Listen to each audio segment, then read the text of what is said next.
What's up, everybody? And thank you again for hanging out. Another Willie Barcena's drop-in. This is a unique, incredibly unique podcast that we're going to have. You guys watch our podcasts on Wednesdays, and we shoot them on Tuesdays. So it's actually Tuesdays for you guys. It's actually Wednesday for the people who actually listen or you view this. It's Wednesday, but it's Tuesday right now, and this is it's a sad moment because we just heard literally like a half hour ago, maybe less, 20 minutes ago, that Fernando Valenzuela passed away, and here it is, guys. It's something I knew that Fernando was ill. A lot of people didn't know how ill he was, but I have some people I know some people, or I'm friends with people that are very, very close to him, and they would say, "Hey, he's not doing well, but don't say nothing," why this is kind of a unique situation is because Fernando Valenzuela was an amazing star, a guy that changed the vibe in LA. Like I was telling Varsity Vic here, he's in the audience, and I was telling my son Fabian that he came along and was like a hero to especially the Mexican American community, and also the Latino community, because we really don't have heroes. But here's where it's very unique. Obviously, his passing, I knew that he was ill, but I didn't think, that this was gonna happen so abrupt and so soon. And again, he was famous for his screwball. Like that's one thing that for the baseball people, the baseball the people that really know about baseball, yes, he was a great pitcher. Absolutely, his mind was like a ninja out there, man. When he didn't lose his composure. Where a lot of, he was obviously, and he was a kid. He was like 19 years old. So I was gonna talk about this podcast was gonna talk about Fernando and the Dodgers because we made it to the World Series. We're gonna go heads up against the Yankees, which I think that's the matchup everybody wanted to see. So it was going to be about that. It's going to be about the matchup with the Yankees. It's going to be about Fernando and the screwball. Well, here's what makes this episode special is that the man who taught Babo Castillo, who was a relief pitcher for the Dodgers. We'll put up a picture of him, Fabian. Babo used to come over our house when you were little. I think you remember, bro. He gave me a couple of pitching lessons too. I remember. So, yeah, it was really, really cool. Babo used to come over with Kenny Landro to the house, and that's when they both drank, and they would drink a lot, and then I don't know which one quit first or they quit together, but they stopped drinking. I don't know.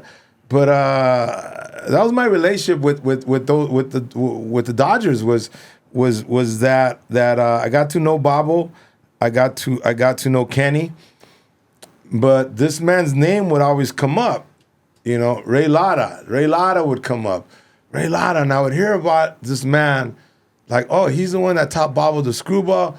Screwball was then Babo taught it to Fernando. And then subsequently, Fernando and Ray Lara, who taught Babo the screwball, which is the opposite of a curveball. I'm okay. We're gonna get a professional to help us out with this, and this is how I'm gonna introduce my guest.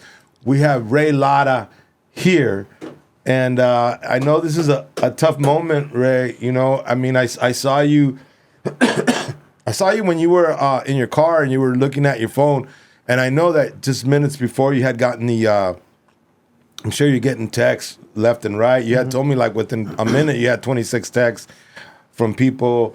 And people from Mexico are reaching out. Why don't you tell us about your relationship with Fernando and how you guys had that brotherhood, man? Can you tell us? Sure. And well, first of all, it's with a sad heart. It is confirmed because everybody kept calling me and asking me, is it true? Because there was so many stories floating out there. Yeah, that he got released, is going home. And I people from Mexico City would call me and say, just please wait. The family is very private. Fernando was very private. Yeah. And I'm glad that the family, stood by him in that respect to the last minute. Of course, they had to release the fact that he had passed. Even though for the last 10, 11 days, he was basically, not doing well. Not doing well. And Okay. that's when I realized that I'd never see the guy again, and it's tough when you've been hanging out with the guy since 1980. Wow. Yeah, 1980.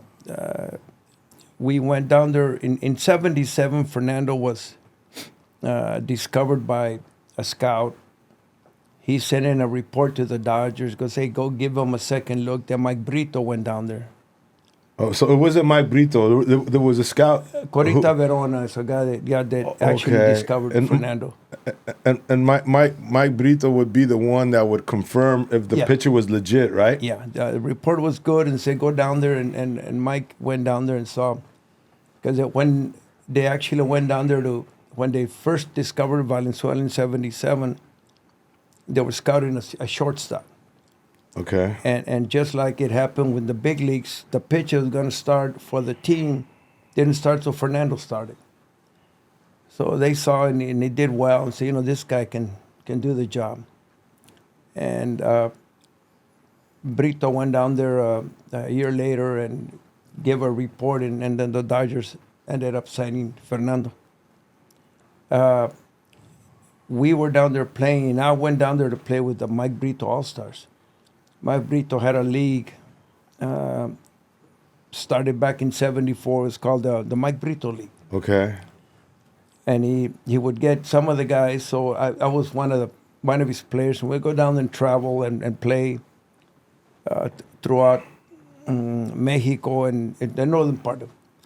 And we happened to see Fernando. He played. He played against us. At the end of the game, the whole street was closed. El alcalde brought all the cops. We had a big carne asada. And what part of Mexico is this, brother? I think this, if I'm right, I think this was in Tecate. Okay. Yeah, because we used to play in Agua Prieta, Tecate, San Luis Rio Colorado, Magdalena, this whole area. So. And then they said, this kid is being looked at by the Dodgers. In 79, in 80, we heard that the kid that played against us back allá in Mexico, the Dodgers brought him up. So we went over there and we saw, we're looking out there and that's him. So we called him over, Fernando. So he walks over and, hey, remember us? He goes, oh, yeah, we were talking to you, blah, blah, blah. And he asked me, ¿Conoces Brito? I said, claro. Do you know Mike Brito? I go, yeah. He goes, I'm staying with him. I go, yeah. You know where he lives? I go, yes, I do. He goes, can you give me a ride? I go, what? He goes, claro. Right. Yeah, no es un aventón, yeah. I said, wow, this is... At the end of the game, he walked out. Nobody even knew who he was. So we said, hey, come out this way. Brought him out. And then I took him to Oh, well, it is what it is. We went to a bar in Sunset Nayarit, and I would order a cup of coffee, dump the coffee, and pour beer. Okay. You know. And was he drinking at the time? Yeah. Yeah, he was only 18, 19, right? He was 19. He was 19. Yeah. All right. And I was violating the law. Yeah. Part of the law, violating the law. In Mexico, you can drink, though, when you're younger, man. Anyway, and then he pitched, I don't know, I think they brought him in for 6 games in September of 80. Is that when they would play in Florida? No, they were playing here, and he actually pitched, I think, 6 games, never gave up a run. So he was a September call-up, right? Yeah, they brought him up, and he pitched 6 games, never gave up a run. Damn. So we're all thrilled with him, and then he left, and we stayed in touch with him. When he called us, hey, I got invited to Vero Beach. Okay. So wow, so we went to Vero Beach with him. Oh, you guys went? Yeah. So he's in spring training, and when they were gonna make the cut, they say, he said, I think I made the team. Sure enough, Jerry Royce got hurt as the opening day, and the way Lasorda had it is you're a left-hander, right? Royce was a left-hander. He goes, hey, I need a left-hander to replace this guy. So let's try this kid out. And this is in Vero Beach. We're in opening day here. Opening. Oh, you know what? I've seen that. Wow. I've seen that when they show the highlights. And I just find that incredible. That here's this kid who's 19 years old, right? Yeah. He was 19 years old at the time, and they had him do opening day, 1980, and that was the beginning of. He had no idea. They had no idea. Wow. So when it set up. Were you there? Were you at the game? Yeah. Oh yeah. Yeah. Yeah. We went to the game. Was Babo was on that team, right? Babo was on the team. Okay. Yeah. And the reason I mentioned Babo, you guys, for the people all around the country, is Babo is another homegrown kid from Lincoln Heights, and so it's kind of really an Angelino thing, and to the Dodger fans all around the country, all around the world, I'm just giving you a little insight, and just why I kind of, giving you little tidbits. So Babo was, we're Lincoln Heights boys. Because you're from, I forget, you went to Lincoln High School as well, right? Yeah, I went to Lincoln High School, yeah. Richard Stud, bro. Yeah. And by the way, that school has quite a few stars, man. The group Tierra, Fabian. I don't know if you know this. They're Lincoln High boys. They're from Lincoln Heights. Rudy and Stevie Salas. Yeah. So, and it's you call it Lincoln Heights, but to me. When you look at a big picture, it's all East LA. It's all Chicanismo, bro. It's funny when we're talking against like the audience right here. Wilson and Lincoln are big, but when we're out there talking to the world, when people ask me, and we're all East LA. Yeah. Where you from? East LA. Yeah. Yeah, really. Yeah. So East LA put out a bunch of ball players. Yeah. And we did, just from Lincoln, Ralph Garcia pitched for the Padres. Freddie Martinez threw against Fernando for the Angels. Wow. I didn't know this, man.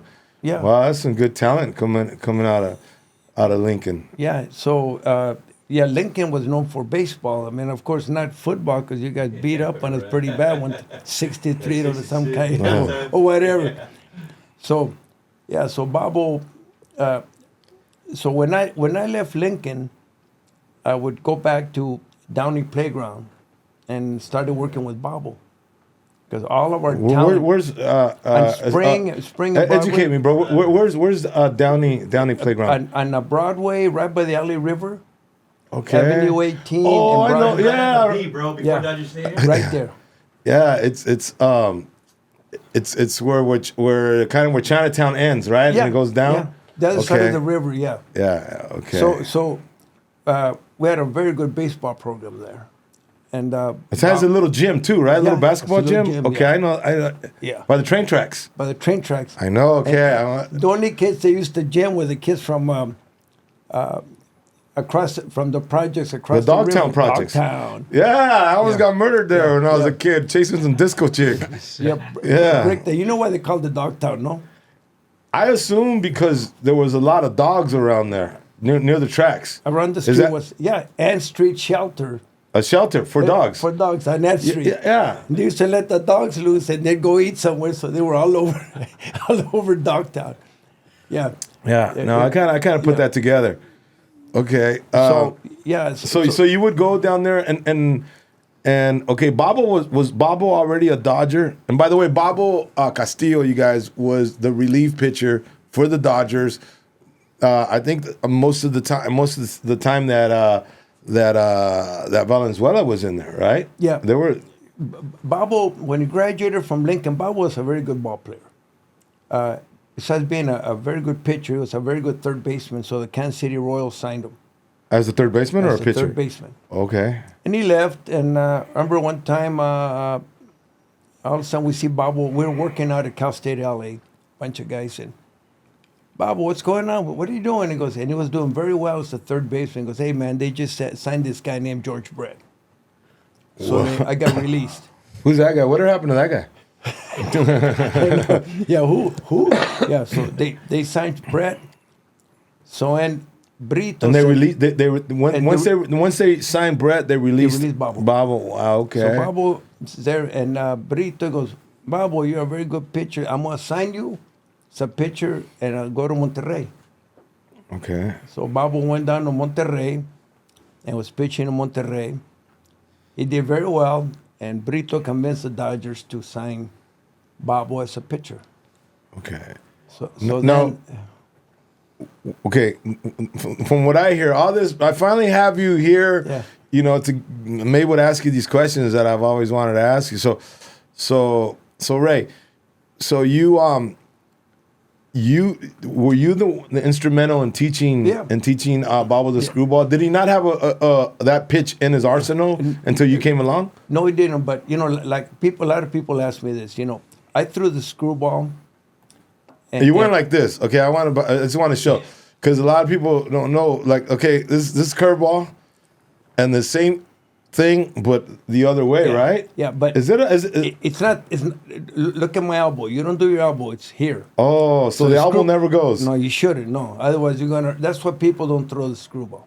Oh, wow. So it's all the release. It's how you let the ball go. So, and some guys just have a tendency to just the arm. You know, we're different. We're born different. So, it's some arms can do a certain thing naturally. Others can't. So, right. Some people are double jointed. Yeah. Right? Some people are. And that's the first thing I asked Babo. And I just saw your thumb. Your thumb goes way back. Look at your thumb.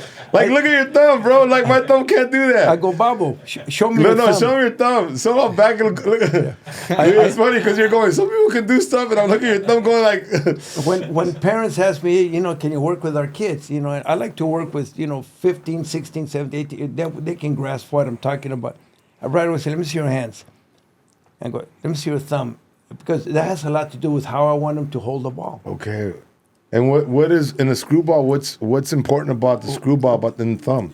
Well, you can come in here and cheat a little more, so you can get more of this part of the ball to come out and spin the other. So way. the bigger the hands. The bigger the hands, and because my hands are a little larger than normal, but this is the part where. And Babo could do that. So is it kind of like a changeup? Because a changeup, you come here too, right? Well, I change. In a way, that's what they're throwing now. Now they're throwing changeups, and I notice that they're letting them go like this, so the ball is spinning this way. Mm-hmm. What makes the ball move is air pockets. So the seams, however they're moving, they're creating an air pocket, and the ball's going to follow the lighter air, which is the air pocket. So. You throw this, the ball's doing this, it's going to drop an opposite. Okay. Yeah. So at the time, you're meeting Babo specifically for you to work with him at Downey Park? At Downey and at Lincoln. And I worked with his screwball and curveball. Okay, and he was a Dodger at the time. No, he wasn't a Dodger. He wasn't no. Wasn't a Dodger yet. He wasn't, but didn't you say Brito had asked, or that's when Brito said, pitch so I can tell them that I have you as a pitcher. Yeah. So he, Babo, when he got released, Brito said, let's send you to Monterrey and pitch. Okay. And then Babo started really working on the screwball, pitching for Monterrey. Okay. What? Okay. You were successful with the screwball. How did you know? Like, what told you? Hey, I have this pitch in my arsenal. Is the screwball kind of like the knuckleball, something that is not thrown a lot? Well, is it similar like that? In like the respect that it's not thrown a lot, yes, but no, I know it moves different. Yeah, but I'm saying, is the screwball kind of like the knuckleball, where it's not something that people. People don't throw the screwball because they're afraid that they, mess up their elbow, and they're throwing it wrong because you can't throw the ball. You can't throw it this way. Do you throw it? Does it come out hard like a fastball, or is it kind of like a changeup? Everything's the same to the very last minute. You use this finger. Okay. And you do this, and you flick this finger as you're doing, and that's the last thing that'll make the ball. So what's the action on it on the pitch? It comes into a right-hander and away from a left-hander. Okay. Whereas just the opposite of a opposite of a slider or a curveball. Oh, okay. The opposite. Yeah. So you're teaching. So now, you obviously you and Bobo have this relationship, and I'm sure it comes from Lincoln High School. You guys are both stud guys coming out of Lincoln High School, and you're teaching them, Ray. How was it hard or did it come easy for Bobo to pick up on it? Bobo was an amazingly talented guy. A little cholito, say, Bobo, enough. Bro, I can tell you a story about Bobo. And his father and mother say, Mr. Lara, you have my permission, smack him in the head if he gives you shit. And, little Bobo's a little cocky little guy, great guy. Man. Okay, Bobo passed away. Rest in peace as well, man. But he did have that. He wore that thick brocha. Brocha, yeah. And I remember a year before he passed away, somebody told me, hey, I saw Bobo at a bar, in the hood. He was gonna throw chingazos, bro. Yeah. I'm like, God damn, I love this guy. Yeah. You know what I mean? Hey, did Bobo have a big ass mustache on the Dodgers too? Big brocha, bro. He was at the brocha. Yeah, the homie brocha. Oh, hell yeah, that's what's up. Yeah. And he dressed homie till the end, bro. Right? You ain't gonna change him, bro. They had a clinic in Compton, and all the high schools went there, and Bobo was one of them. And that's Kenny Landrell's place as part of that. Yeah. You've played there. You guys played at the Compton, called the Compton Complex. We in college we played against the Compton College there. Yeah, right next to it. So I takes Lincoln, right? So all the team, okay, now we're gonna go to pitching. So everybody rushes and gets around the pitching mound, and there's a shitload of kids. So Bobo goes, hey, are you guys Lincoln High School? And I go, yeah. He goes, get to the back. And they all look around and goes, get to the back. He goes, hey, I'm going to tell you what your coach taught me. So you guys get to the back. Let your coach tell you, because what I'm telling them is I learned from your coach. So that was cool. He said, Oh, wow, yeah, man. Yeah. Because you know what? You guys got, because I learned that from him. Me. Okay. So all the kids look, get over here. Right. So, it was pretty good. So, awesome. Yeah. Brother. So now he's in the bigs, right? He makes the bigs. Bobo makes the bigs. Yeah. And he's in the bigs. I mean, he's in the show, man. Yeah. I mean, here's a kid from the hood, made it big, and we're all proud. And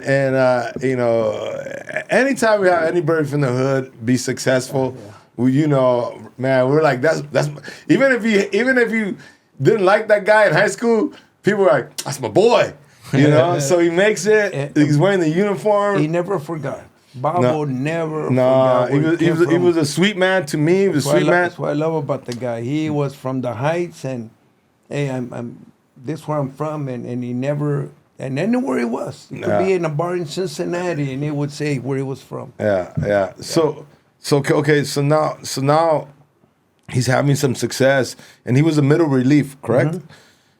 Now, did he introduce the pitch to Valenzuela? Fernando's in San Antonio, and they say, this guy, we got to work with him. This guy is very smart for his age. This guy knows baseball, and he doesn't get rattled. Is this like a AA, AAA? Yeah, AA. AA in San Antonio. In San Antonio. So they say, Babo, go down there and work with this guy because he can turn the ball over. Who sent him? The Dodgers sent Babo to San Antonio to work with Fernando. And he was he was in AA still. Yeah, Fernando's in AA. Babo was in the big leagues. So the Dodgers sent down there to work with him on the screwball. Okay, was this off season? Yeah. Okay, they're in the off season. Yeah. So Babo spent maybe a month working with him. Mm-hmm. And then Babo came back, and they brought up Fernando because he started throwing it. Even though Fernando could turn it over, he just needed a little fine tuning before he started throwing the devastating screwball. Yeah. So, how did Fernando come to connect with you and say, because you guys ended up having I know the relationship you guys have, man, and you've had him on the phone. I've been with you at a bar, you and I, like a little adult beverage now and then. Mm-hmm.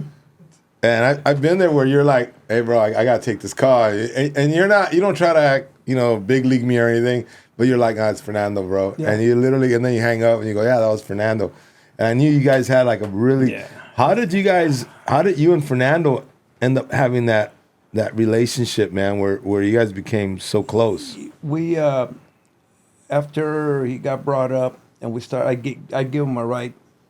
We'd give him a ride home to Brito's house. He lived behind Brito's house. And he had some acquaintances later on, and he ended up buying a condominium on Second and Hope. This after his first year. But during the first year... After that opening day? The year later. A year later. But it was already... Because man, it was like gasoline, man. Like LA exploded with Fernando Mania. It exploded. So he was already a rock star, brother. I go right. I go Fernie Boy. He even changed his name. Huh? He called him Fernie Boy. I always call him Fernie Boy. Yeah, always. And then when I think somebody goes Fernie Boy, and looked at him and goes, nah, nobody calls me that. Fernando. Yeah. I go, hey, Fernie. He looked at him and goes, no, Fernando. He goes, so, hey, Fernie Boy. On my text, Fernie Boy, oh my God. Yeah, so, the first year, back and forth, and I pick him up, I take him here, take him there, and then he got married. Okay. So we had to kind of... Party ended. I know that's really bro. Party's over, Holmes. Party's over, Man, women can cock block. Wait, so he got married after they won the World Series? Yeah, he got married. Fernando got married in '80. Oh, so before, right? Yeah, he got married. Yeah, he. Wow, before his. Yeah, because Junior was born in '80. So they were in a series in '81, right? 81. Yeah, series in '81. Yeah. So was his wife from Mexico, or is she from over here? His wife is from Yucatan. Yeah, Mérida. Oh, okay. Yeah, he met her when he was playing for Yucatan. Oh, wow. For Leones de Yucatan. Yeah. So then you guys developed that friendship, and how did it stay? How did you guys? Obviously, he gets married, he has kids. When a man gets married and has kids, he gets focused and he gets lost. Well, for the good guys, for you losers out there that leave their families, you're not involved. But when you get married, you lose yourself with the kids and the old lady. How did you guys? Obviously, is it throughout the years, or how did it happen that you guys continued that friendship? Well, I take care of the guy. Bottom line is I take him here. If we're gonna, I'd go somewhere and say, hold on, and he'd wait in the car. I was driving my 280Z and. Oh, those were big back then, bro. 280Zs were like. I said, lower the Z. So, Yeah. so they wouldn't see him. And Okay. I run into a bar. I look around and say, I go, hey, come here, dude. I go, can we go sit over there? He goes, huh? I goes, I have Fernando Valenzuela with me. Okay.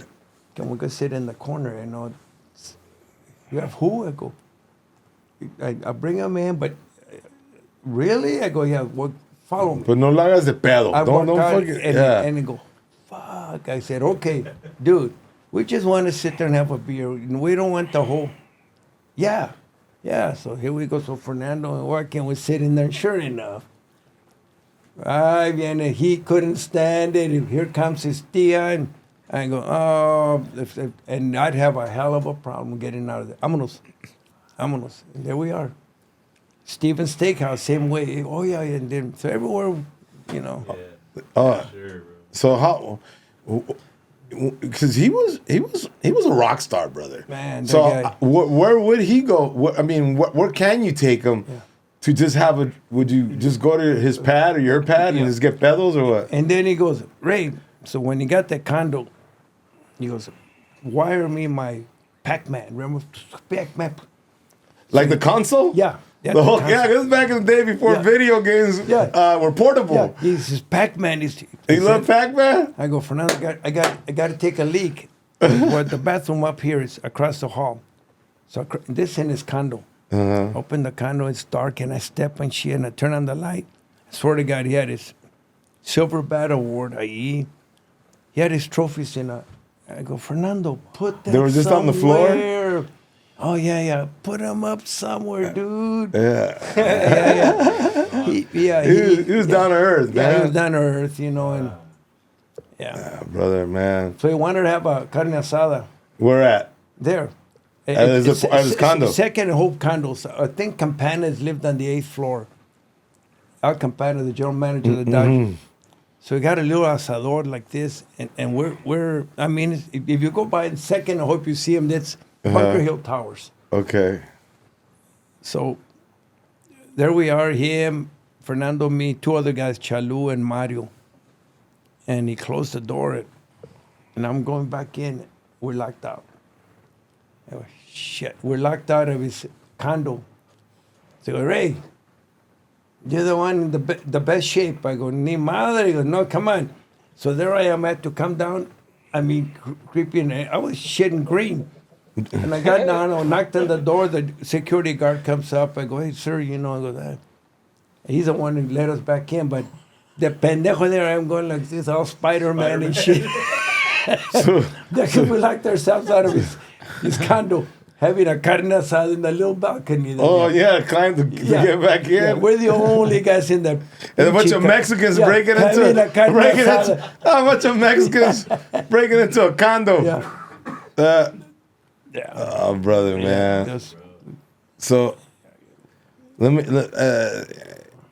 so you have this relationship with him, man, which I know you've had because, one of the really nice things you did for me is I asked you for a baseball for Fernando Valenzuela because I had one, but I had it against the sun, or the sun would hit it and it faded. I could barely see it. And then, I think about a year ago, I asked you, I said, I know you're really good friends with him. Because I hate doing that to people.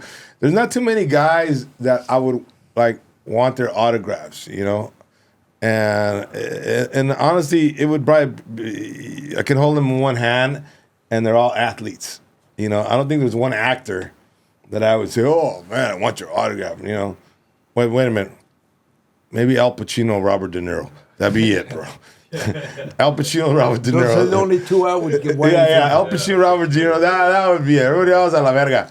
But the rest would be like athletes, bro, and most of them would be baseball and boxing. In the Latino community, those are our sports, man. I know. There's football and all that, and respect and love, but I don't know, man. Something about baseball and boxing that's well, Fernando similarly, Obama made him the ambassador to Mexican-American relations in California, something like that. Really? Wow. And he invited him to D.C., right? Okay. Funny boy, are we going? And he goes, Ni madre?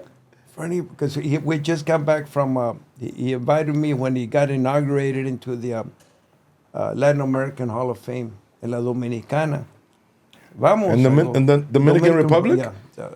Wow. I share all these pictures with you. In fact, somebody just gave me like 80 pictures. That's why you're in the Hall of Fame. There pictures of Fernando and me and different things in the Dominican Republic, and so he goes, vamos. I go, oh shit, yeah. So we fly to Miami, La Dominicana. Everybody that was baseball was there when they inducted him to the Hall of Fame. And when we get there, he goes, oye, ahora sí saca todas las fotos. Now take all the pictures you want. Because he always said, ay, tú tus pinches fotos. Hey, ni madre, who cares? And I take selfies somewhere. And he'd always give me shit, Tú tus pinches fotos. But that's why I have a bunch of them. I go, yeah, so he goes, esta vez sí. And it was a great time in the Dominican, how they respect the guy, man. Wow, that's beautiful, man. When we got there, and all the Rodriguez came up to me, how are you? And he asked Fernando to sign a ball. He had which Rodriguez, bro? There's so many. A-Rod. Oh, A-Rod. Yeah. I thought he was Puerto Rican, but he was there. Oh yeah, everybody was baseball there. was there. Oh, yeah. okay. So, I mean, Manny Sanguilla, and I mean, I share those pictures with you. I was there. I was blessed, and those trips, and then we would take trips to going to Phoenix. He'd pick me up, and we argue for maybe an hour. And then for the next 4 hours, we had to say a freaking word to each other. Who, you and Fernando? Yeah. Why? Because of the pictures? We always argue about anything. Really? Boys being boys. Yeah. So I would bring beer. He goes, hey, no, I'm not going to stop. I would bring beer. He goes, you're going to take echar agua? If you're going to take a leak, I'm not going to stop. Echar agua. I said, don't. And he's driving and go, Fernie boy. Nope. Ni madre. He goes, oh, he wouldn't let you pee? Fucking, bro, I have friends like that, bro. So then I get my key and I go, clack, clack, clack. Goes, what are you doing? Espérate. Wait, next off-ramp. Come on, Fernie, I got to pee. Come on, dude. Yeah. Man. So yeah, we'd argue and then friends that would be, we'd be in places, and they would look and they go, "How long have they known each other?" People say, 43 years. No wonder, because they used to look at me and say, "How can you talk to Fernando like that?" Because he was a great friend. Down to earth. Down to earth. And no, he never looked like he was trying to be too cool. No mamon. No, not a mamon, bro. There's few guys, very, very, very, extremely very few super athletes and actors and famous people that I consider nice. And I think Mike Tyson, I heard him in an interview, and Mike Tyson says, he goes, I don't like famous people. He goes, they're not good people. He goes, they're not good. He goes, I like good people. As he said, I like good people. I know I'm paraphrasing his quote, but that's which I understood, man, because a lot of these people get overhyped in their fame. Especially to be so young, you're 19, on top of the world. Like, how could that not go to your head? I think that's why we loved him so much, because he was so humble. And Vince Scully would say that. Yeah. He would say that a lot in games of how down to earth he was. So he gets invited to the White House. Okay. By Reagan. Did you go? No, I wanted to go, cabrón. So he goes. First out, there would have been no place for me to stay. Okay. He stayed in the White House. So, so invited Fernando, Reagan, and the Mexican president. The president of Mexico? Yeah, ahí estuvieron.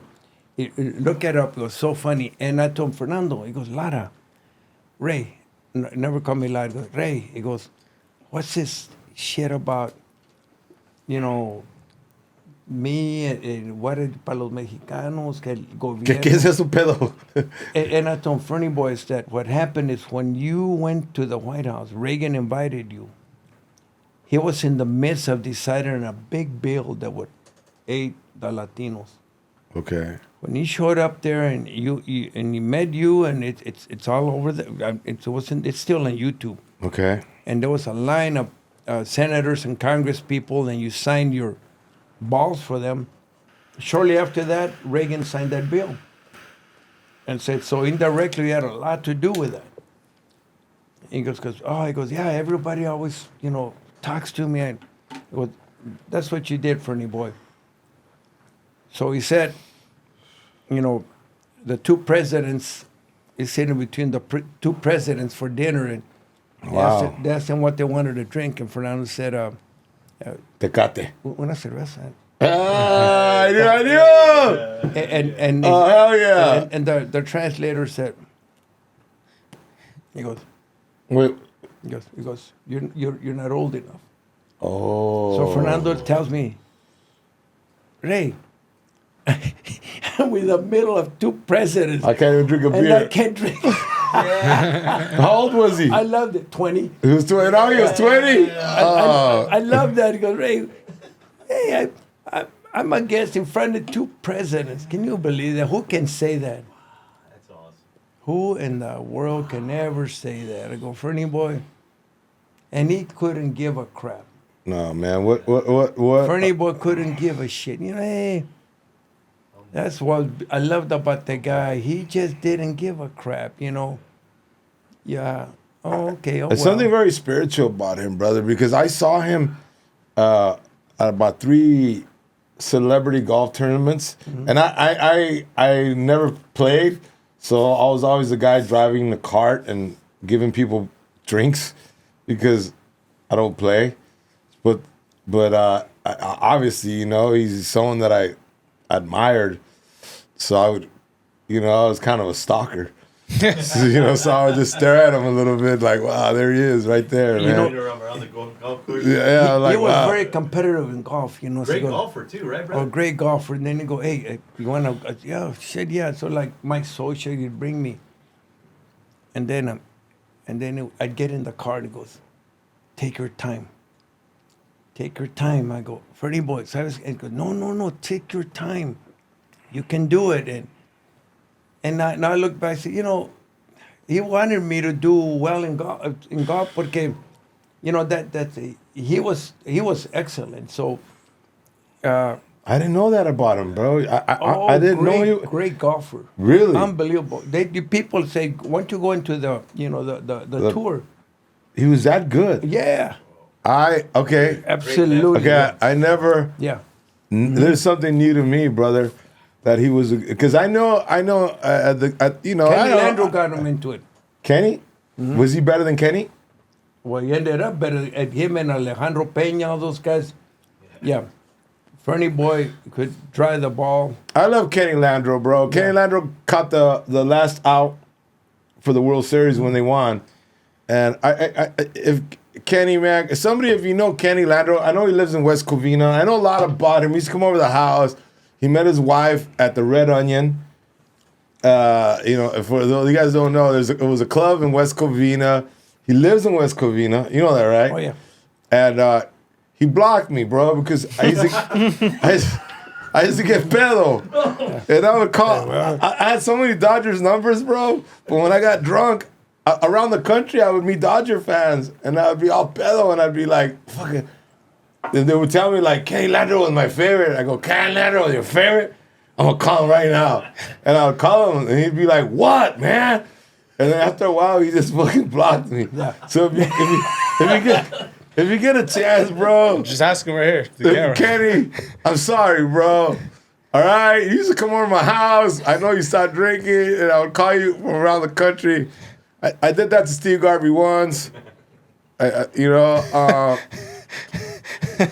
Babo, I did it. Babo, rest in peace. I did it to him a bunch of times, but Babo would talk to me. Pinche Babo. Babo didn't give a shit. Unblock me, bro. Unblock me, bro. All right, no more late phone calls, bro. That being said, back to what we're talking about, and Ray Lara, your journey, bro, is pretty amazing, man. Because you went from this man who you had opportunities, right, bro, to get to the show, right? You had your opportunities, but there was a point where you joined LAPD, right? Well, go my ahead. opportunity was when I had a hunting accident. So when I shot my hand, What do you mean you shot your hand? yeah, I didn't know about this. Mario Solis from Channel. Yeah, no, Mario Solis, yeah, Channel 4. Channel 4. He did a story on me. I was gonna sign. Hold up real quick. I got to go to the audience. Varsity Vic, did you know this story? Sir. You did? Okay. I didn't know. This is new to me, man. I don't know. We went to the audience, and he already knew this story. So Boy, man. I'm all excited because it's a chance for me to sign with the Dodgers. Okay. My two carnales go, Ray, go to UCLA. Okay. I go, man, I want a $29,500 over on the table. I go, I To can buy- sign, to sign with the 30 Dodgers. G's. Yeah, To sign. in '68. So I told yes, man, my brothers go to school. You can always quit school and sign. So you passed up on I on said, the sign. It's a Friday. So I go, you know what? So I said, all right, I'll decide Monday. So I tell my dad, can I borrow the station wagon tomorrow? A 60 Chevy. And he goes, okay. And I told my brother, Fred, I'm going to borrow the rifles. We're going to go hunting. I'm going to call my buddies. We're going to go hunting tomorrow. What would you go hunting, bro? Antelope Valley, allá in Lancaster up there. Yeah. There's nothing but No, birds and- now it's a city, bro. That's a city. Now it's a city. Yeah. So, my brother Fred, which is the guy that taught me everything about baseball, he goes, Ray, yeah, okay, be careful, And so I'm taking the two rifles, 22s, and I said, can I take the gun? He goes, no. When he came back from NAMI, brought a little gun. He goes, no, leave it there. It's a little Bernadilla. What, bro? Bernadilla, a little 22 caliber Bernadilla. It was like a 5-shot. It's a little gun. And he goes, no, leave it there. So no, that pendejo, I get the rifles. I look, I put it in my pocket. I go out there get. In the morning, I call my buddies and we go hunting. Okay. And what do you hunt up in back then? What did you hunt? Because it's a city. It's like a little city now. So No, back then it was just I know. big hills. Okay. If a cucaracha move, we try to shoot it. We would miss it. I mean, no alcohol, no nada. Okay. No drugs, no nada. So we get up there around 9 in the morning. I open up the tailgate. Hey. Don't tell me no alcohol, nothing. Listen, you became a cop. All right? You don't have to lie to me anymore. No. All right, you're not passing the cop test. No, It's not background right here, bro. Tell the neta right here, fucker. And that's pedo way. no, la neta, no. We got there 9 in the morning, and I bring out the little Bernadilla, and when I pull the slide, it was a short slide. It slips, hits the ground, and pop. The bullet itself. So the gun fell. The gun falls. Oh, the gun fell. And when it hits, fires around, and went in there and came out right there. God damn. You didn't know that? Your pitching hand. Yeah. Chingados, bro. Yeah, brother. Yeah, so Mario Solis did a story on that. So, shit, I go, Louis.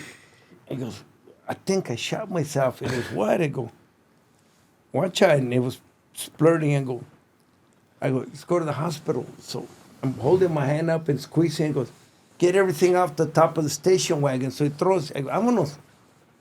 So he starts, he goes, go as fast as you can. Don't make no stops. It's just country roads. Right.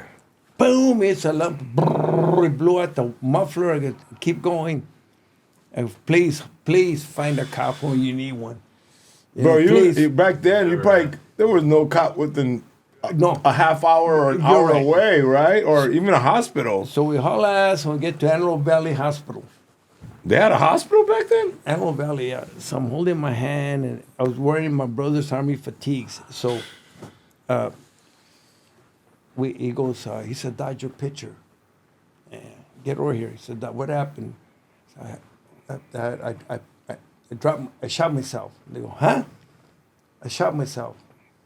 How the fuck you shoot yourself? Yeah, blah, blah, blah. So here comes the sheriff. Okay. I go, please, I don't care what you do. Give me a shot. Do something to me, man. I'm hurting. Okay. So what happened? I'm trying to explain to him, where's the gun? I said, up there. Where? Somewhere up there where we were. We threw all the shit outside, so the gun's there. And they're going, and my buddy kept saying, he's a Dodger pitcher. He's a Dodger pitcher. So somehow, somewhere, Dodger, word got back, and who the fuck is Ray Lara? Who the fuck this guy is? And he got back, someone said, yeah, he's with Kenny Myers, who was head scout for the Dodgers. So on Monday, when I got there was already a telegram from the Dodgers. Ni madre. Wow, what was it? What can I? Bro, I've been there before. Not like that, bro. But in my career as an artist, I've had some very sad moments. Yeah. So what did the telegram say, brother? The contract was void. All I had to, my buddy, he was looking after me. I could have signed it left-handed. And they would have to honor the 29.5. And that was a lot of money back then, brother. Oh, yeah. A lot of money back then. You could buy a house with that money. I wanted to buy a house. You could buy a house with that money. That's why I said I wanted to sign and buy a house for my mom and dad. Wow, brother. So a little madre. But, So you're hurt, you're injured, and I'm sure... I had just that year I had a very good year in high school and all that, so that's why they were there scouting us. But 3 months later, a guy shows up in a white Jaguar, an XKE. Okay. I saw the guy, and he walks up and he goes, knocks on the door, and he goes, Ray. I go, yes. He goes, I'm Rosie Gilhausen from the Kansas City Royals. I go, yeah. He said, how's the hand? It's a big old bola, Yeah. And I go, well, yeah, it's... He goes, you know what? We have a Dr. Wilson in San Diego. Is a real good hand specialist. We'll take you there. Okay. See, he look at you and he can do the work, and we'll take care of it. Okay. And you sign with the Royals. Go, all right. So we go down there. The guy's looking around. Okay, I'll open this up, and I move this to here. I said, okay.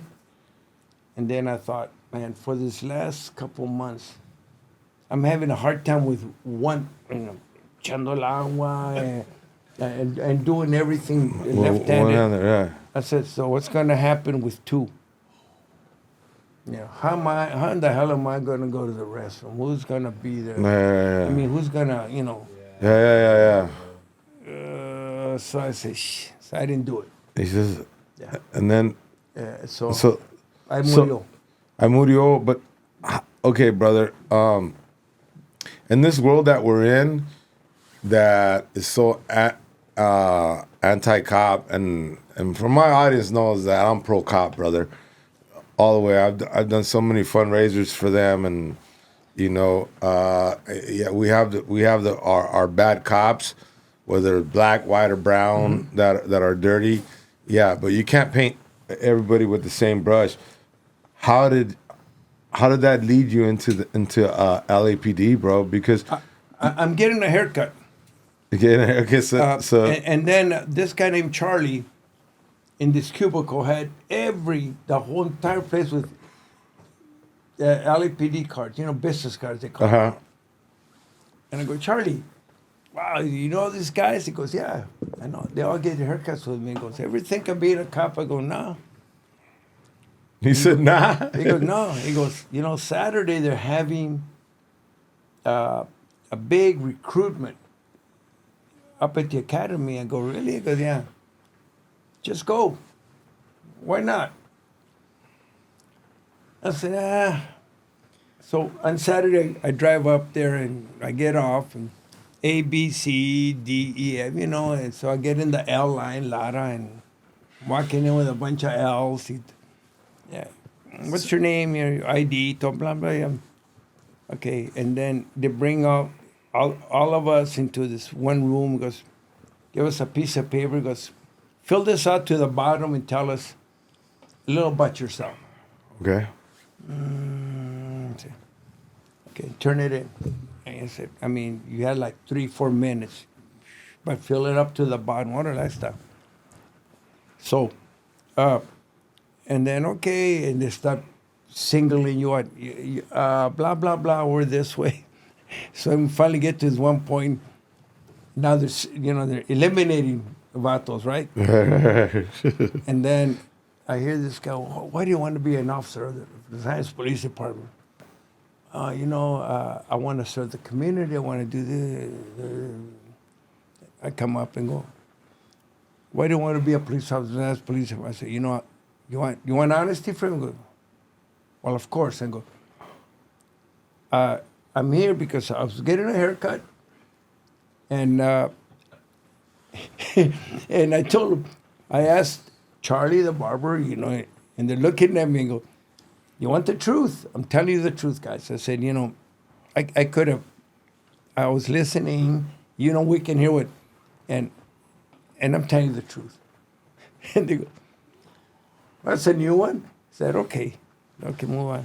So how far along was this after you shot yourself in the hand? 3-4 years later, because in between there, I was playing baseball with the Mike Brito All-Stars. So were you trying to make a comeback in baseball after that? Or? I love baseball, so I was trying to play baseball. I was a very good hitter.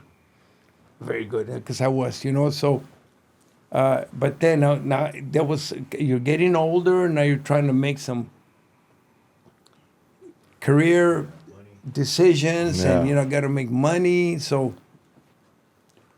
that's we're talking 74 at this time. So how old were you in 74? About 23, 24, yeah. Oh, okay. Yeah. Ah, brother. So you became an LAPD, and for me, bro, as a little basically, I was a little mojadito kid, bro. Because I came from Mexico. Mm. When I would see a Latino in the neighborhood, when I would see a Latino police officer, bro, I was always proud. And I would see a brown face because, back then, bro, there's so many television shows, and I saw him in the streets, but I didn't see him in the movies. I didn't see him on The Rookies. I didn't see him on SWAT.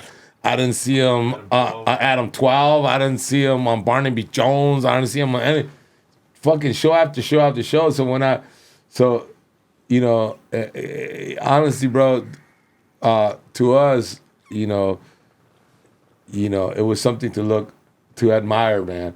And eventually, brother, you became a detective, correct? Mm-hmm. You became. Did you become homicide? Did you ever work homicide? they had station detectives, then you had homicide. You worked a different table for the Okay. division, yeah. So some would work homicide, then you work crimes against children, crimes, so Right. burglary. So yeah, you moved around. So Yeah. you saw it all, man. Yeah. What I was good at was I could throw la tórica, ¿Sabes qué, carnal? Déjate caer aquí porque soy el chuco y vamos a cacariquear un rato y nos dejamos caer y nos rifamos, People say, what the it's a different language. Yeah, you spit the fucking street It's lingo. a different language, yeah. So The- they would go, hey, man, carnalito, we go, guys from Meloyo, and se están dejando caer.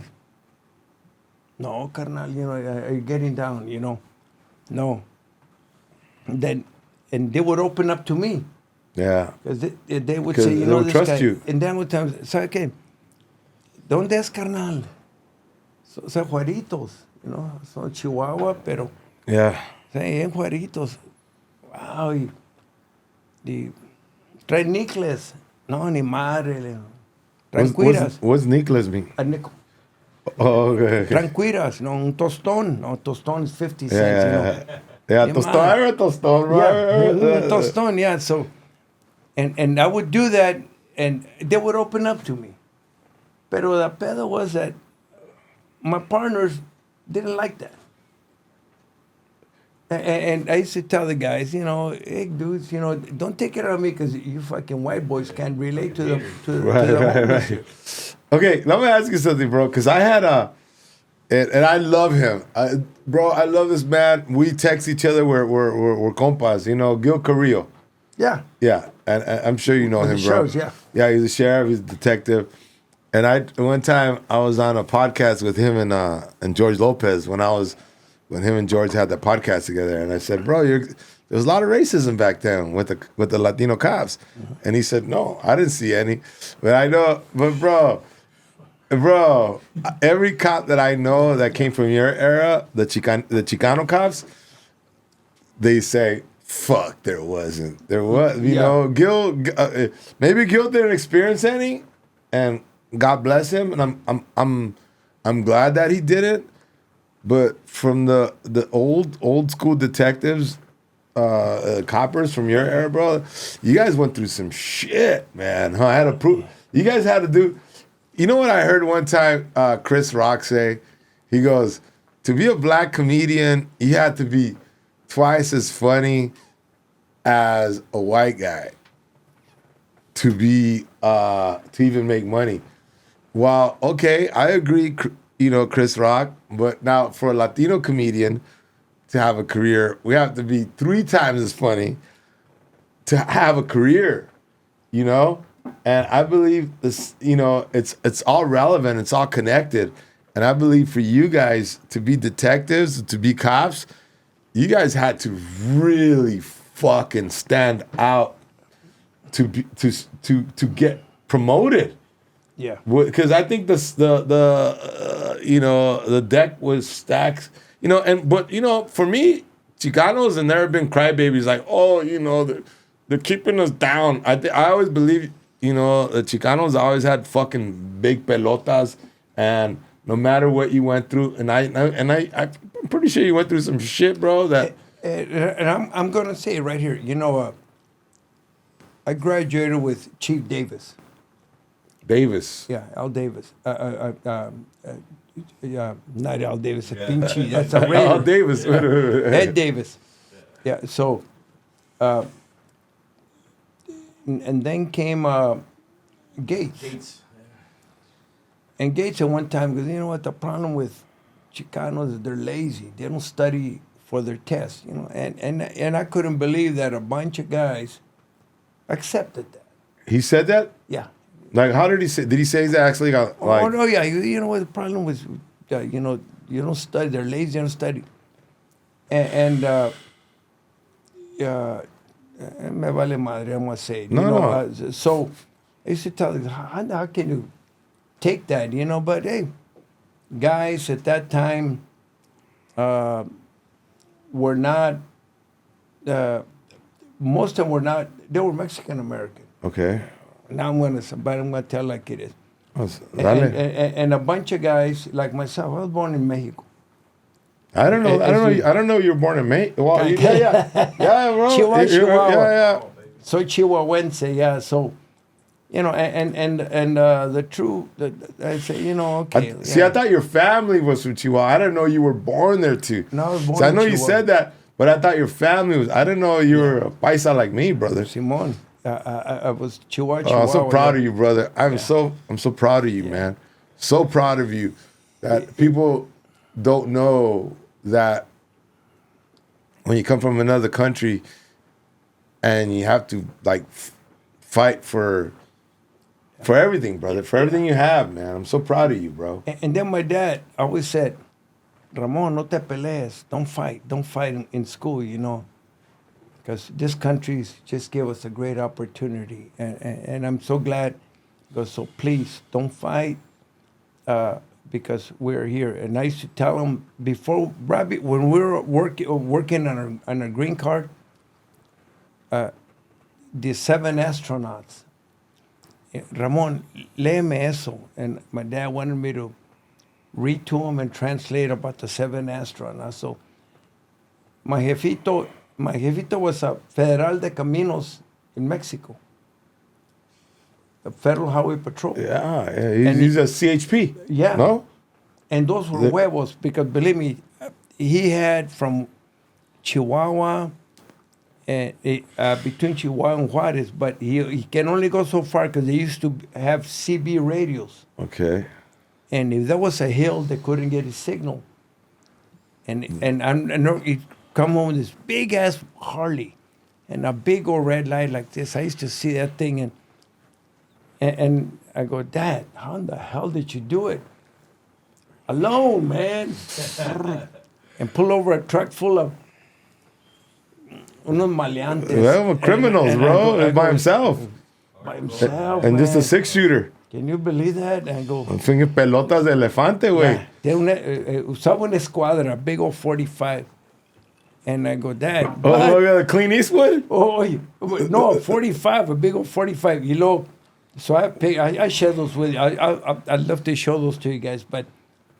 And then I go, okay, Dad. Then I realized later on, my dad owned, in 1956, he owned a 1956 Cadillac. Wow. Cubo. Pues qué? Great wages they paid him. Hey, it is what it is, and but then one time they got real close to him and just picked us up from Chihuahua. Vámonos. I think he didn't want to play along with the boys, and he took us to Juarez. Right away, we worked on our La Mica, the green cards, and that's how we did, brother. Yeah, that's how we did. We did it.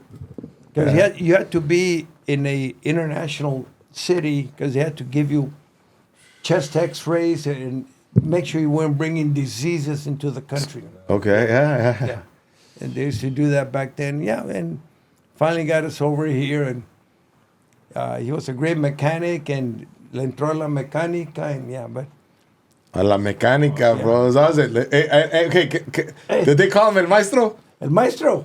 Did they call him El Maestro? Maestro. That's what they called the guy who knew his shit. El Maestro. In the neighborhood. Exactly. And he always had junky cars around, and they weren't his. Absolutely. They were people's cars that would drop them off and go, fucking, dale gas, Maestro. Absolutely. All right, bro? El Maestro. All right? Maestro Lara. Bro. Maestro Lara. Hey, bro. Yeah. El Maestro Lara. Hey, brother, listen, man. I want to tell you from the bottom of my heart, your story and Fernando passing away, man, is It's killing me, my brother. this was not an easy show, because it's part of my childhood, brother, and the thing about you guys like you, bro, that made guys like me, believe. Obviously, Fernando was our superhero, So thank you for I walked out when you were coming in. I had told my son, hey, we're gonna cancel today's podcast, and then Fabian said yeah, and so did Varsity Vic here. And then you said, no, man, let's do it. And I said, all right. And then I just, thank you, brother. Thank you so much. And You've actually helped me because I got the call and I'll probably cry like a baby when I get out of here. But yeah, I'm still getting calls and everybody. So thank you for we're going through this because it's kind of helped me compose myself. It's special to me, and I think all these stories that you've shared are special. Gonna be special to a lot of people. I know it's special to my son. Yeah, no, thank you. For it's honored to have you here and a privilege. My So brother. Thank you. great to meet you. And to all my fans, man, love you guys from the heart. And